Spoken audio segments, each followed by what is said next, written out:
This is a Nightline Friday night special.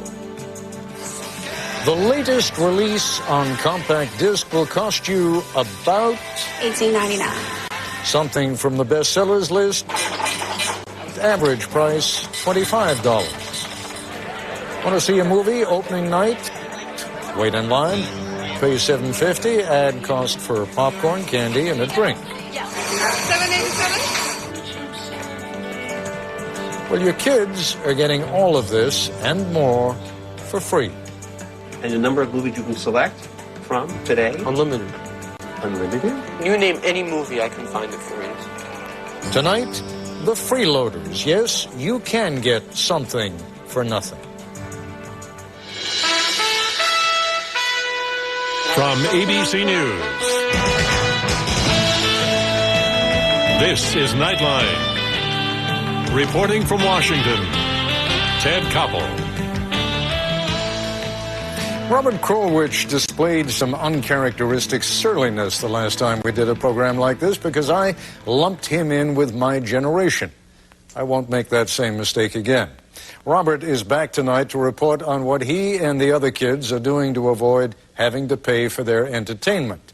There is, I should point out, nothing new about kids trying to get their entertainment for free. In my day, it was all very low-tech. One kid would buy a ticket to the movies, and then he'd let the rest of us in through the emergency exit in the back of the theater. The management probably didn't mind all that much anyway, because movie theaters, I later discovered, make most of their profit from selling popcorn, candy, and soda. These days, though, the more technically adept kids, like Robert and his friends, have found ways to avoid the theater altogether. Of course, you know that they don't buy CDs anymore. Why buy when you can get your music for free on Napster? They don't have to buy books either, and they can get all the television programs they want when they want them without the intrusion of commercials. The fact that they can do this and that they share how to do it with other computer-literate people worldwide is driving the producers of movies and CDs, the publishers of books, and the owners of television networks nuts. As Robert Krulwich now reports.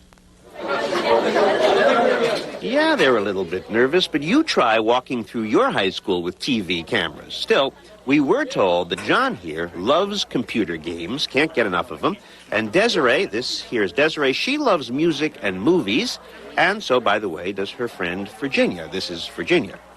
And over there, on the right with the red shirt, Benjamin. Benjamin loves TV, music, and movies. So what's the big deal? They're 15 years old, and that's what they like. But these kids go to one of those special high schools, Bergen Academy in New Jersey, where kids know computers. So these kids can get their movies and their games and their music for free. Absolutely free. Oh, really? That's cool. And they're only getting started. Desiree downloaded music for the first time last year. My cousin came from California, and he was listening to my CDs, and he's like, I can't believe you waste your money and you go and buy these things. So he sat there, and he downloaded, like, a whole CD for me, and it's pretty funny. It was like NSYNC or something, but he downloaded the whole CD, and I was sitting there, and it came out so clear. It was the whole song. And then from there, I just continued downloading the songs. And did you think, like, what am I've been paying for nothing all these months? I know. Oh, my God, yeah. Music, however, is just the beginning. When I visited Benjamin at home, he said, well, you got to check out my movies. It's cool to be able to sit there and watch a movie that people are paying $8 to see in the theaters, or even to watch a movie before it comes out that no one else can see, but I can sit in my room and watch it right there, right in front of me. What Benjamin is about to do may shock you, but be warned, you will see no buying, no selling, nothing leaves the house, no exchange of money. As best we can tell, Benjamin is doing nothing illegal. It's just before New Year's, and in his fashion, he's going to the movies. On December 27th of the year 2000, let me just take a look at some of the movies that are available to you. Okay. These are brand new movies. Some of them haven't opened yet. Yes. This is a Malaysian VCD site. A what? The Malaysian VCD site. VCDs What do you mean Malaysian? It's from this site. The guy who made this site, it's a man who sells VCDs out of Malaysia. Benjamin explains there's a man in Malaysia who goes to the movie theaters there, to the handicap sections, with a tripod and with a camera. which he then puts in place to record the movie. Then he takes a jack and plugs it into the hard of hearing device, and that way he gets a clean soundtrack, no eating popcorn, no laughing, just records the movie. Here, right here, this is a screenshot of the Castaway, which is a movie that just came out Friday. And right there in the corner, you see an NB. NB. Now, that means that some guy named NB, or codenamed MB, sat in the theater and filmed that movie. NB then lists all the movies he's filmed here. This is his website. And for $5, you can download any one of these. But Benjamin doesn't pay $5. No, instead he goes to a free website. You see here, it's Men of Honor, free video. This is a site for movie lovers who give away their movies. There are 151 of them doing that right now. Wow, look at these guys. These are all people from somewhere. Yep, and they're all downloading movies. Including some of NB's movies. Hon, you need to talk about your daddy. Why don't you tell me why I hate him? You're the sidekick. This is The Gift with, with subtitles in Malay. It doesn't bother me. I'm used to it because I watch so many movies with them. A typical movie takes about 3 hours to download, so he does this just before bedtime. And I select download, and it'll say time remaining, shut my monitor off, go to sleep. That's all for free? All for free. Next morning, it's all there. And the number of movies you can select from today? Unlimited. Unlimited? Oh, you name any movie, I can find it for you. Benjamin pulled 150 movies last year out of his computer and put them onto CDs. So the movies are now portable. He can take them downstairs. He can play them on a big screen, show them to his brother. No, you speak Malaysian? No. No. Okay. And what he does with movies, he can do with TV. Benjamin said, "You want to see a Seinfeld?" I said, "Okay." And he showed me a list of episodes. Pick one. Oh, let's do this one here. The Scaffold. Yeah. This is episode 613. Wow, you said boom, you can have them whenever you want them. All right, stop this for a second. Did you see the ads, by the way? No, the ads are cut out. That's why it's only 21 minutes. So this is like perfect. Where did you get this? Chat rooms. For example, this one guy is offering, look at this. Yeah, it's BattleBots, Conan O'Brien, Dark Angel, Drew Carey, Dune. Oh, my God. And Benjamin says one day he's going to download a complete Seinfeld collection, around 200 shows, from one guy, and all he has to do is push the download button on his computer. Yeah, leave it on overnight. I wake up, I have every Seinfeld episode ever made on my computer. Wow.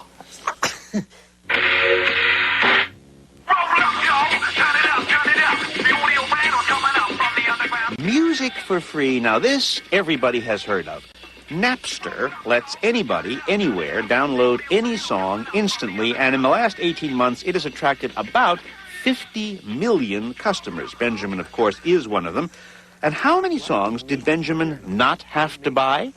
I have probably well over 2,000 or 3,000. And these you got for free?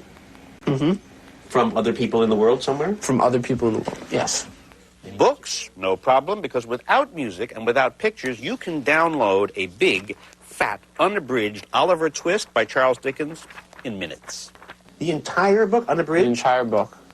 And if... Can that be? So he's got books for free, and music for free, and movies for free, and TV for... Oh, I should mention one other major entertainment business. Samba de Amigo! This is a computer game, Samba de Amigo.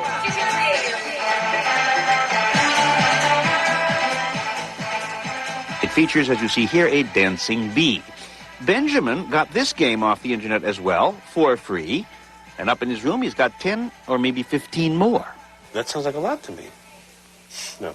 I know guys that have 150. All of them they got off the internet? Yeah. I wish I knew some of this concept. The fact that Benjamin can do all this and that he and his friends do it more and more makes the entertainment industry obviously very nervous and leads them to wonder how many other Benjamins are there out there. That's what the former chairman of Universal Pictures, Frank Biondi, and leads them to wonder how many other Benjamins are there out there. That's what the former chairman of Universal Pictures, Frank Biondi, is wondering. And if Benjamin is 1 or 2% of the population and continues to get his product, if you will, for free, most owners of intellectual property can live with 1, 2, 3, 4, 5%. Once it starts growing 7, 10, 20%, of what you believe is your business potential or your audience potential, then you begin to worry about it in terms that are very real. Most executives would instinctively say we've got to lock those kids out and make it impossible for them to make copies. But I asked Benjamin, what are the chances they could lock you out? Someone like me? None. Like you. None? I don't have a chance. Well, we'll see about that. Are any of these kids prepared to pay for what they now get for free? Robert Krulwich's version of Let's Make a Deal when we come back. This is ABC News Nightline, brought to you by Singular Wireless. stdio.h include string.h include. In their high school cafeteria, Benjamin and John and Desiree and Virginia are reading each other's T-shirts, which, as it happens, is not a good thing for Hollywood, because the instructions printed here on Benjamin's back, Ben, stop moving, are part of a code, and with the complete code, you could unlock any DVD movie Hollywood has made and copy it right onto your computer. Right here. Oh, yeah, that's really easy to understand right there. Hollywood tried very hard to make its movies impossible to copy. But this then 15-year-old high school student from Norway, Jan Johansen, not only broke the code, he published exactly how he did it, line by line, on the internet. Jan was arrested. They have seized all my computer equipment, and charges have been brought against me. The movie industry asked that Johansen's code be suppressed for obvious reasons, said spokesman Jack Valenti. Nobody's going to make expensive movies if they can't protect them. But computer hackers and their supporters, in this case a T-shirt manufacturer in New Jersey, have not exactly cooperated. Jan's instructions, or most of them anyway, are now being printed over and over and over again in small, medium, and large. This function is boring. And somebody with a pretty nice voice, we downloaded this ourselves, decided to sing Jan's instructions, again, line by line, in a kind of country western ballad. That are the encrypted disk sector and will be decrypted. The second disk key. Released worldwide on the internet. You can't control information like this, says Henry Blodgett, a managing director at Merrill Lynch. Absolutely. If the strategy is you'll never get this, all you do is raise the incentive to get it, because nothing's going to make people want it more than you're saying you can't have it. So if Hollywood can't stop Benjamin and John and Virginia and Desiree from getting free entertainment, maybe it's time for something different. What Nightline has done is we've gone to some very serious entertainment executives and we've asked them to try to make a deal with you. Come up with some proposals that would get you to pay them real money for their entertainment products. Ready? Proposal number one, make it harder for ordinary kids to download entertainment. So, smart kids get everything for free, not so smart kids, they pay. If Napster were to become, instead of so simple, if they were to ask you 5 or 6 more questions going in. Like each time? Each time. Oh, God. Yeah, kids are really lazy, kind of, like even me. If it's like, if I have to pretty much like start typing things in and actually think about something online that like should be relatively simple, I'd probably say no anyway and be like, oh, this is boring, and like exit out and like give it, like ask my friend for something. So this is going to work. Oh, it would probably work, but it's so corny. Come on, it's cheap. It's like discrimination. Yes, that's exactly what it is. Oh, But you don't like that. No, I don't. I think it's terrible. Would you help your friends to whatever you've been able to download? Yeah, if I could get something and they ask me for it, like, they're my friends, and so, like, I'll help them out. I would totally give it to my friends. I'd give it to them freely. I'd be cheating off the company, because I think that's wrong. Wrong, wrong, wrong, wrong. So much for number one. Proposal number two, a subscription plan. You pay the movie, TV, or music distributor a monthly fee, and then you can download anything you want. Everything from the Warner Brothers movie catalog, that's old, $30. Sure. Yes, you? Yeah. I take it. But it $30 depends. from Warner Brothers? It depends. Now, let's say Warner Brothers releases a new movie. Yes, which they do all the time. Exactly. And will I get that movie the day it's in theater? No way. 3 months. Then why should wait 3 months? Why should I wait? If I can get it for free, day it comes out. And now we've essentially defined the dilemma we're living in, in very practical terms. Executive Frank Biondi says movie theaters would never let Benjamin download brand new movies. This plan, he says, could blow up the industry. And there we are. I don't feel comfortable there. Who wins? I don't think anybody feels comfortable there at the moment. I mean, we are in a very interesting period. You can call it dicey. You can call it anything you want, but the rules are basically unwritten. This is one of the few times where the old pricing and distribution models get blown up, and they have to be redefined. And we're trying to find stasis, where it actually works as a business. Proposition number 3, metering. You can download any movie, any song you like, but while it's on, there's a little meter ticking, charging you 1/100 of a cent per second. I don't like it. I'm not cool with it. It kind of takes away the point of ownership in a way. It's like if every time I want to sleep in my bed, my mom's always there in the morning, all right, John, that would be $3.50, and I'd reach over and give $3.50, or all right, John, that would be I don't know, you have to read a book or something. The metering idea was not at all popular, but advertising, proposition number 4, ads before songs, after songs, and during movies, that got a pass. I don't know about seeing a movie, but on records, if you can fast forward it or something. No, you can't fast forward it. You have to listen to it. You have to listen to it. But the movie is much cheaper, or maybe even free. Or the record is much cheaper, or maybe even free. That's the deal. If it's going to cost much less, and no one's going to bother me about it, I don't really have a problem.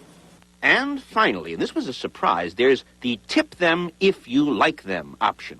If you like certain entertainers, even if you've gotten their product for free, reward them anyway by buying their record, paying for a ticket, or buying a souvenir. Kind of like a tip, says John. Well, although people think you should get things for free, for some reason you shouldn't pay for hard work people do, I kind of think the bands I listen to, this is their living, so you might as well support them so they can continue on with it.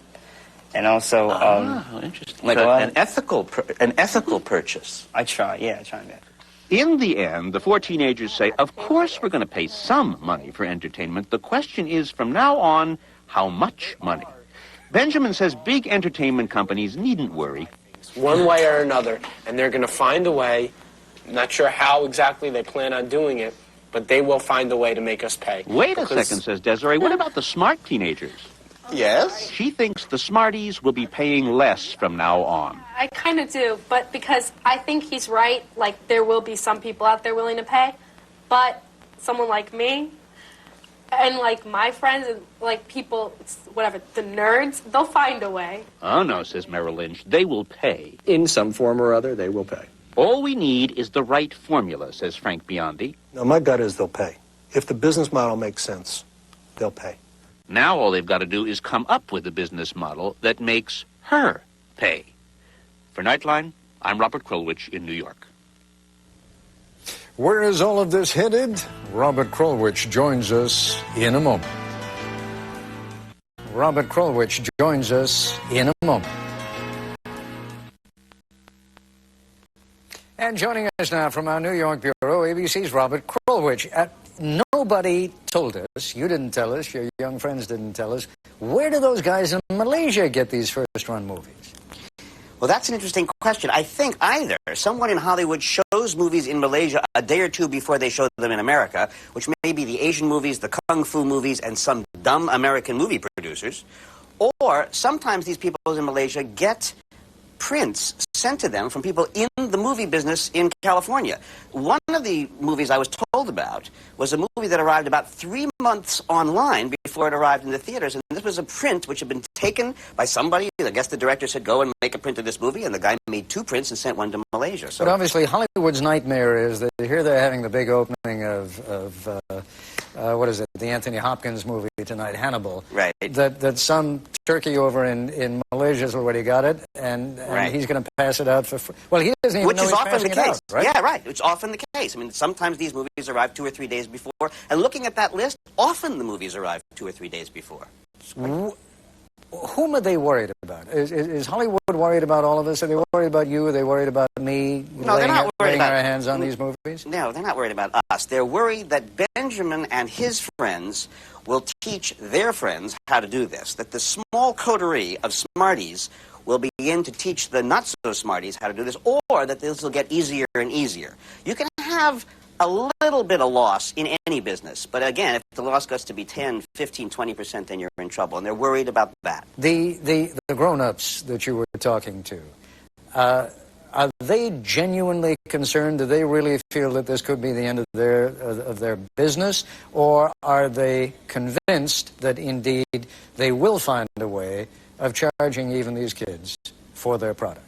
I think they're caught between two thoughts. Either that they're going to deal with this, that this small group of people are undealable with, but it won't grow bigger, or that they do have a problem. And I think that they can't quite figure out what kind of deal will make enough sense to enough kids that people will actually put their hands in their pockets and take out the money. Looking for the deal is the project now across all these industries. Tell our audience what you told me earlier about the one little piece of good news, and that is these kids still go to the movies. I don't quite know why, but they still do. Well, the reason they go to the movies is because you can sit in your room and watch a movie, but if you want to go out on a date, you don't want to be under your parents' roof. You don't want to be, with the little brother coming in. You got to go somewhere with the girl.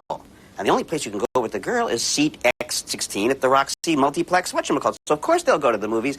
If not to see the movie, at least to, see the neck of the girlfriend up close and personal. Is that where the word comes from? All right. Thank you very much, Robert Krowich. I'll be back with a program note in a moment. For more about downloading entertainment from the Internet, log on to the Nightline page at abcnews.com.